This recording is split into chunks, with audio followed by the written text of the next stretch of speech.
মেয়েদের ব্যক্তিগত জীবনের বিভিন্ন আপত্তিকর ছবি এবং ব্ল্যাকমেলিং এর ঘটনায় উত্তেজনা ছড়িয়েছে তেলিয়ামুড়াতে। ঘটনায় সচেতন জনতার হাতে আটক এক অভিযুক্ত। ঘটনার তদন্তে ওসি রাজীব দেবনাথের নেতৃত্বাধীন তেলিয়ামুড়া থানার পুলিশের নিষ্কর্মণ্য ভূমিকায় জনমনে চরম ক্ষোভ। একাধিক সূত্রের অভিযোগ মূলে খবরের প্রকাশ, বিগত কিছুদিন যাবৎ তেলিয়ামুড়া এলাকা জুড়ে বেশ কিছু যুবতীর বা গৃহবধূর ব্যক্তিগত জীবনের আপত্তিকর ছবি বা ভিডিও সামাজিক মাধ্যমে ঘুরে বেড়াচ্ছে। ফলে তেলিয়ামুড়া থানা এলাকায় উদ্বেগ ছড়াচ্ছে।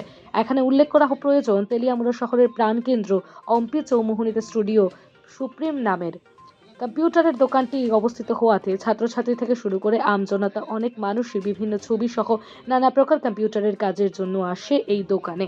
অভিযোগ, এই সুযোগকে কাজে লাগিয়ে ওই দোকানের কর্মচারী নির্মল সূত্রধর লোকের মোবাইল ফোন থেকে ছবি নেওয়ার কথা বলে মোবাইল ফোনে থাকা বিভিন্ন ব্যক্তিগত এবং আপত্তিকর ছবি নিজের কাছে কায়দা করে সংরক্ষণ করে এবং পরবর্তীতে সেই ছবি এবং ভিডিও দেখিয়ে ব্ল্যাকমেইলিং করে বলে অভিযোগ সামনে এসেছে।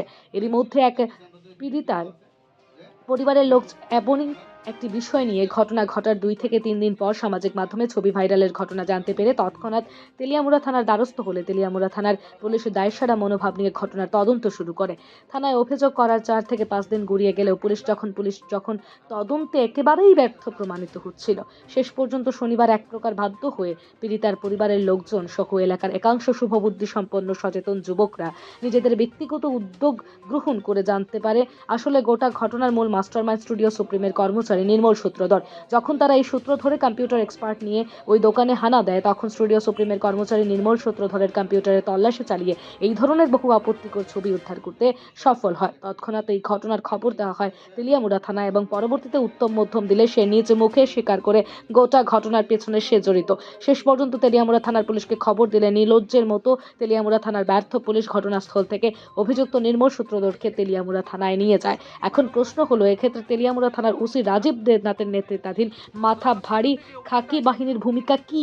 ঘটনার 2 থেকে 3 দিন পর তেলিয়ামুড়া থানায় ঘটনা সম্পর্কে জানানো হলেও কেন নড়চড়ে বসেনি পুলিশ, উঠছে প্রশ্ন। Bureau report, Dharmanagar live. কতগুলারে আর এমন ব্ল্যাকমেল করছো? আমি কেউরে ব্ল্যাকমেল করছি না। মানে এমন থেকে সব ওই অবস্থা